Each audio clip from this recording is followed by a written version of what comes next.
Olá, boa tarde. Estão em vigor as novas alterações das regras de aposentadoria do INSS previstas para 2022. Por isso, quem está prestes a se aposentar precisa ficar atento. Vamos tentar entender as mudanças no Jornal da Justiça de hoje.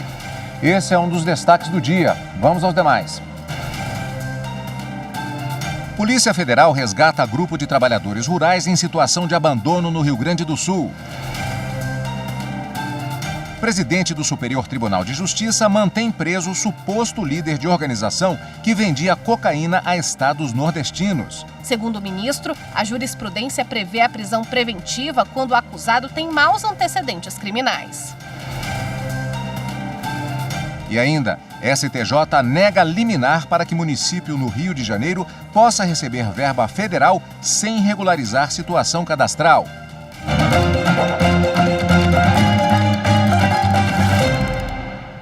No Rio Grande do Sul, um grupo de trabalhadores rurais em situação de abandono foi resgatado pela Polícia Federal.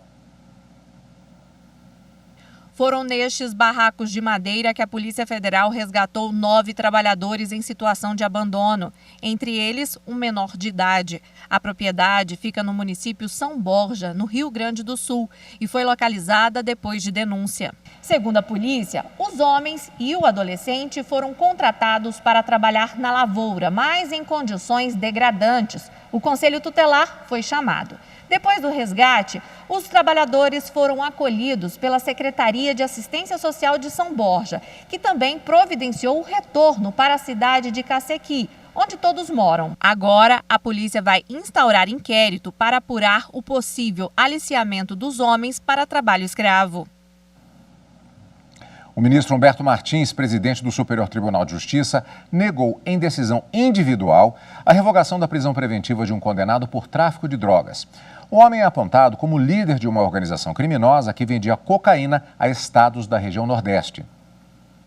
No habeas corpus apresentado ao Superior Tribunal de Justiça, a defesa do acusado alegou excesso de prazo na prisão preventiva, em vigor há mais de um ano.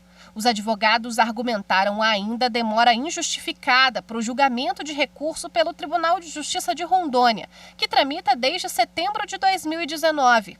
Ao negar o pedido, o ministro Humberto Martins, presidente do STJ, entendeu não existir ilegalidade que justifique a soltura do homem em regime de urgência.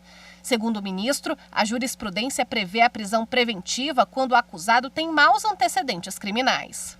Quanto à demora do Poder Judiciário alegada pela defesa para analisar o recurso da condenação, Humberto Martins citou manifestação do TJ de Rondônia, que aguarda as razões da apelação para enviar o processo ao Ministério Público. O homem foi condenado a 40 anos de prisão em primeira instância por tráfico de drogas, organização criminosa e lavagem de dinheiro. Ele foi alvo de operação da Polícia Federal, que apreendeu 300 quilos de entorpecentes e US$ 1,5 milhão. Superior Tribunal de Justiça negou liminar para que município no Rio de Janeiro possa receber verba federal sem regularizar situação cadastral.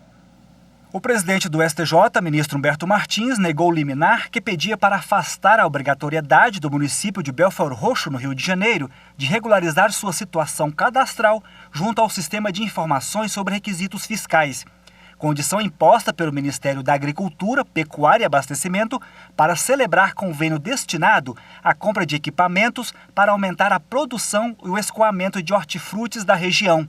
O sistema reúne informações sobre o cumprimento dos requisitos fiscais exigidos para a transferência de recursos do governo federal. A maior parte dos recursos previstos na proposta do convênio vinha de emenda parlamentar já empenhada, mas, para liberar a verba, o Ministério da Agricultura exigiu que o município regularizasse sua situação cadastral, sob pena de cancelamento da proposta. A Prefeitura alegou que cumpriu os requisitos necessários e que o Ministério Público não poderia exigir novo requisito, pois violaria parecer vinculante da Advocacia Geral da União, que definiu que a concessão da emenda não dependeria de adimplência. Ao negar o pedido, o ministro Humberto Martins lembrou que o município não comprovou o risco de que haveria dano irreparável sem a liminar. Humberto Martins também considerou a ilegitimidade passiva da ministra da Agricultura para figurar como autoridade coautora do mandado de segurança, uma vez que não é de sua competência corrigir eventuais irregularidades relativas ao município no sistema de cadastro. O caso vai ser analisado pela primeira sessão do STJ. Veja a seguir as mudanças nas regras de aposentadoria. Os detalhes em instantes.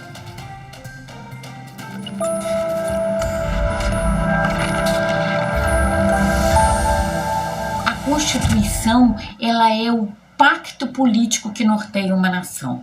Nela estão contidos os fatores reais de poder, que são as forças políticas que estão naquele arranjo. Essa é uma formulação de um autor chamado Ferdinando de La Salle, e isso demonstra para a gente a necessidade de que a gente defenda e garanta aquilo que está escrito na Constituição, não só como lei maior, mas como resultado do nosso arranjo político institucional.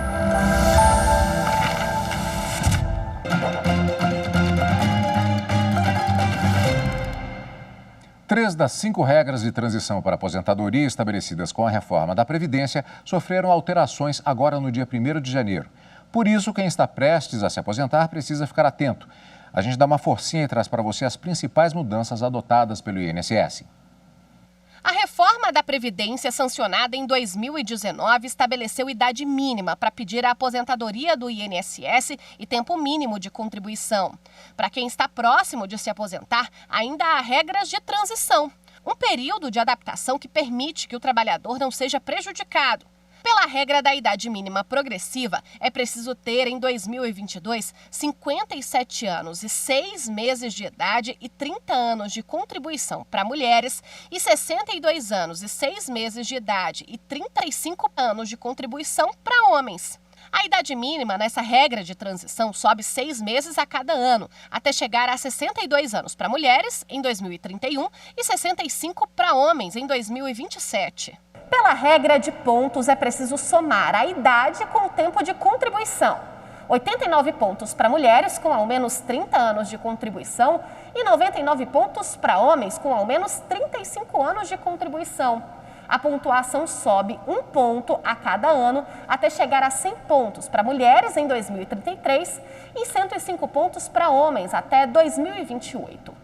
Para a aposentadoria por idade, a lei já estabelecia que os homens deveriam ter ao menos 65 anos de idade e 15 anos de contribuição. Na regra de transição deste ano, a mudança é na idade mínima da mulher. É preciso ter 61 anos e 6 meses de idade e 15 anos de contribuição. A idade da mulher sobe 6 meses a cada ano até chegar a 62 anos em 2023. Para destrinchar o assunto, conversamos agora com a advogada Fábia Argento, ao que antes de mais nada eu dou a boa tarde e agradecendo pela presença aqui no Jornal da Justiça, primeira edição, doutora.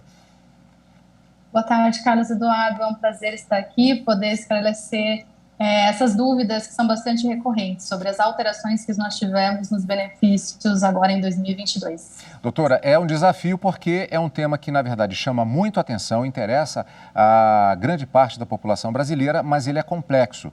Então, grosso modo, a matéria ela mostra as regras em geral. Uma parte disso teve uma modificação nessa transição na virada de ano.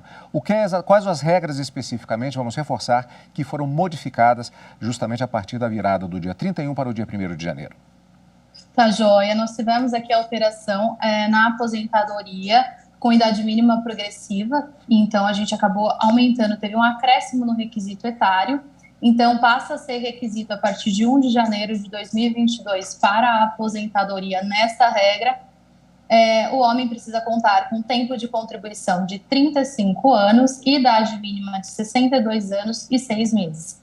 Já a mulher, para aposentar nessa regra, precisa contar com 30 anos de contribuição e 57 anos e 6 meses de idade. Doutora, uma pergunta muito recorrente e que talvez seja até meio complexa de se responder é como fica o sistema mais vantajoso de acordo com a situação da pessoa? Cada situação, de acordo com a idade, de acordo com a pontuação e o tempo de contribuição, vai ser um caso. Exatamente. O benefício mais vantajoso é aquele que melhor atende aos interesses do segurado e nem sempre é aquele que tenha a maior renda.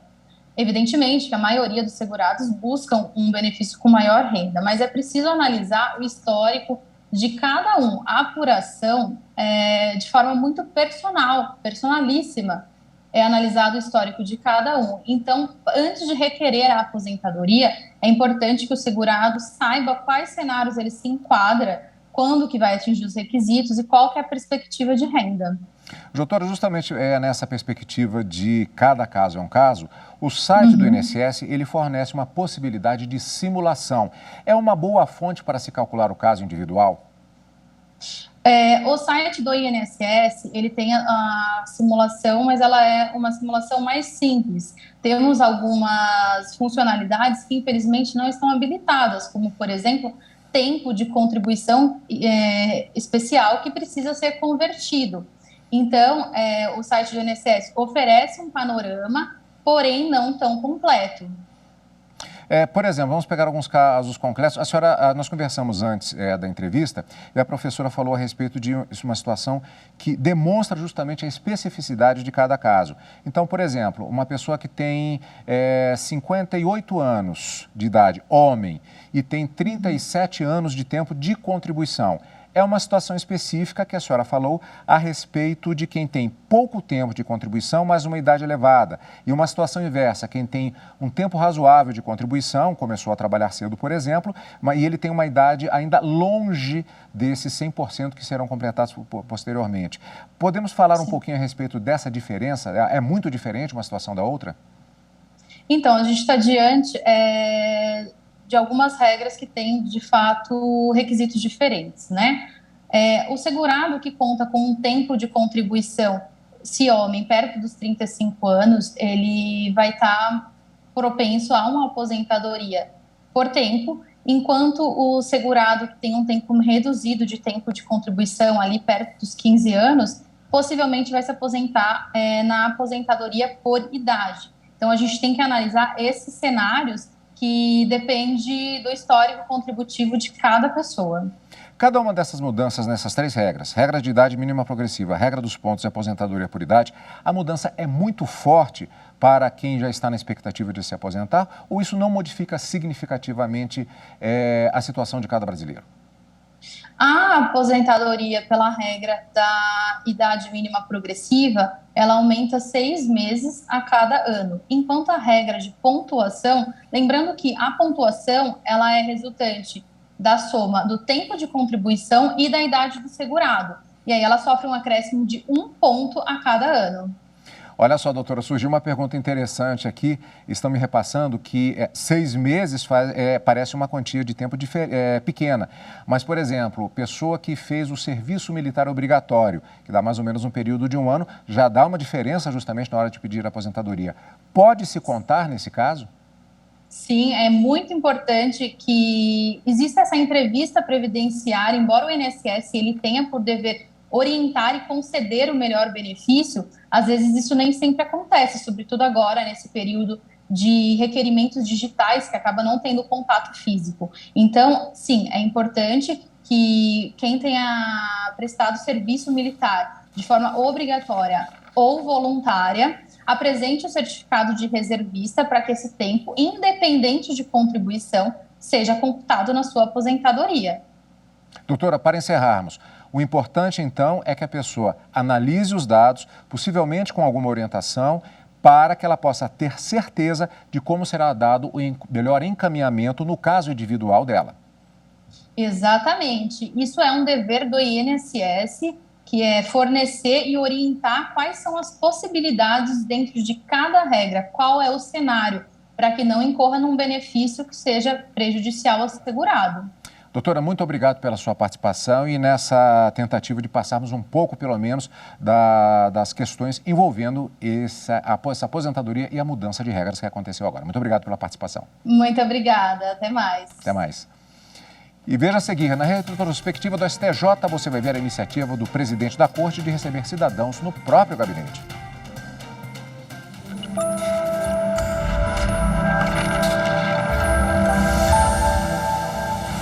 A Constituição Federal de 1988 foi a que trouxe para o Brasil o que chamamos de plena democracia, já que ela veio logo após um período ditatorial. E essa Constituição, em relação às anteriores, foi a que mais deu realce aos direitos fundamentais tais como igualdade, liberdade, propriedade, direito à vida e liberdade de expressão, dentre outros direitos.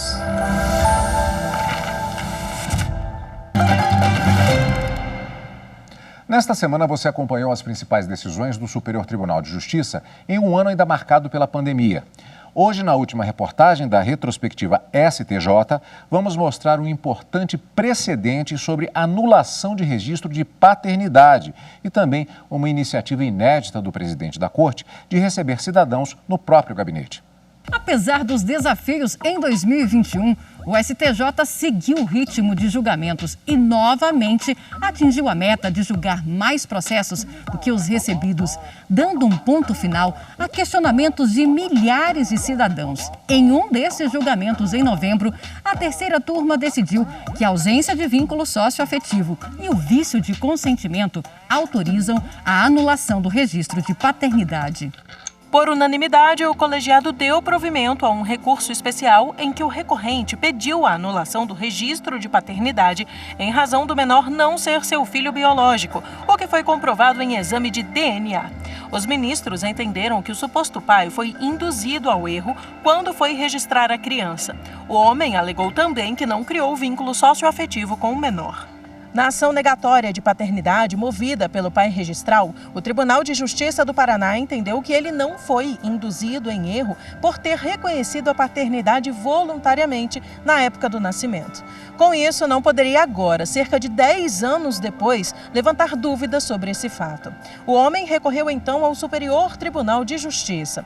O relator do recurso especial, ministro Marco Aurélio Belize, afirmou que não se pode obrigar o pai registral a manter uma relação de afeto baseada no vício de consentimento, impondo a ele os deveres da paternidade sem que ele queira assumir essa posição de maneira voluntária e consciente.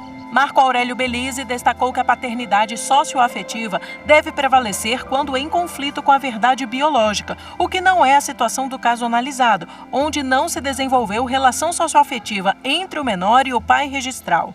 Por conta disso, os ministros entenderam que existem os requisitos necessários à anulação do registro civil. E o mês de dezembro foi marcado pela última edição do projeto Fale com o Presidente. A iniciativa inédita possibilita uma maior aproximação do cidadão com o Poder Judiciário. E desde o lançamento, mais de 100 pessoas já foram recebidas pelo ministro Humberto Martins aqui no gabinete da presidência do STJ. A 11ª edição foi a última de 2021. Além do ministro Humberto Martins, participam do encontro o diretor-geral, secretários do STJ e representantes de várias áreas da Corte para oferecer aos cidadãos um atendimento completo e, sempre que possível, dar o encaminhamento necessário às demandas recebidas. Se nós somos o Tribunal do Cidadão e da Cidadã, temos esse compromisso de atendê-los. Por isso que é um projeto vitorioso, é um projeto que nasceu do sentimento do planejamento estratégico através da Fundação Getúlio Vargas, no sentido que o cidadão está em primeiro lugar. Ao longo do ano, mais de 100 cidadãos foram recebidos no gabinete da presidência. O Fale com o Presidente teve início em outubro de 2020 e mesmo durante um período difícil devido ao enfrentamento da pandemia da Covid-19, todos os cuidados sanitários foram adotados para preservar e não interromper esse contato direto da sociedade com o Poder Judiciário. Uma oportunidade que surpreende as pessoas e reforça o papel do STJ como corte cidadã. Foi excelente a receptividade do ministro Humberto Martins, presidente do STJ. Ele me recebeu e entendeu plenamente a minha situação e o meu caso. Tem uma oportunidade de você ficar mais próximo, ter mais de 10 minutos, ele te dá uma atenção e você poder falar sua sinceridade, falar realmente sobre você para ele e ele te dá energias positivas e palavras, isso já é gratificante. O projeto Fale com o Presidente retorna às atividades após o recesso do Judiciário, em fevereiro. Mas quem quiser participar já pode enviar uma solicitação para o e-mail falecomopresidente@stj.jus.br.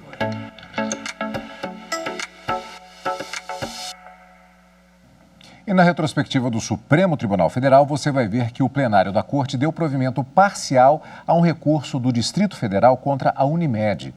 Os ministros estabeleceram tese de repercussão geral para determinar que o ressarcimento à rede particular deve atender o mesmo critério adotado para o ressarcimento do SUS por serviços prestados a beneficiários de planos de saúde.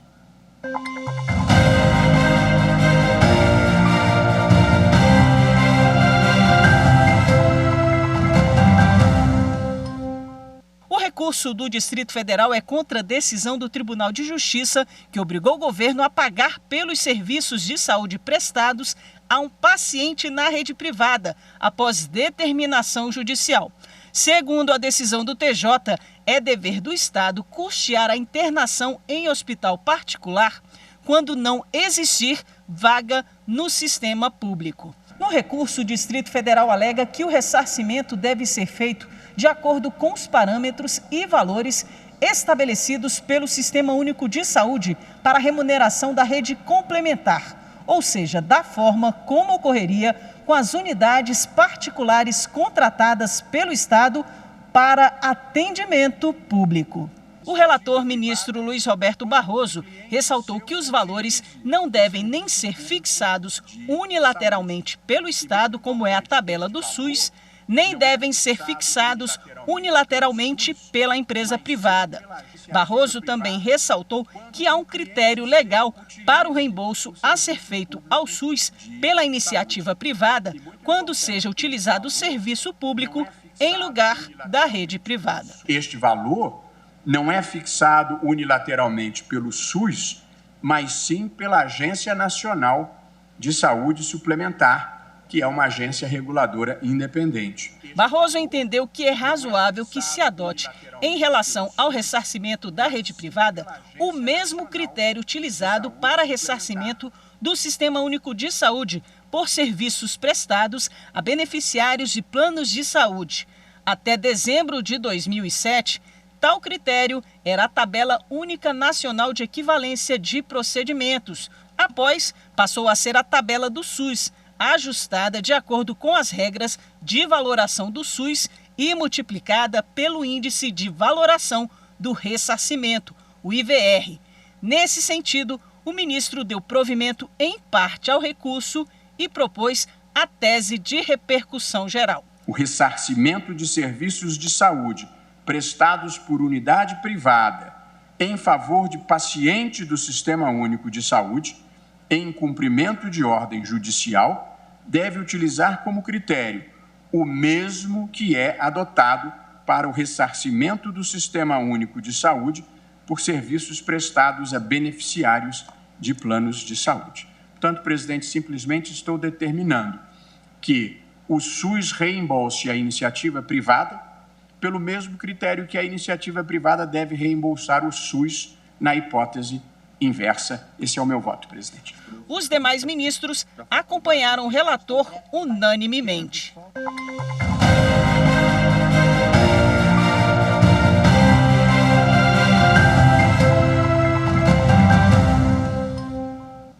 O Jornal da Justiça fica por aqui. Obrigado pela companhia, uma ótima tarde e um excelente fim de semana. Tchau!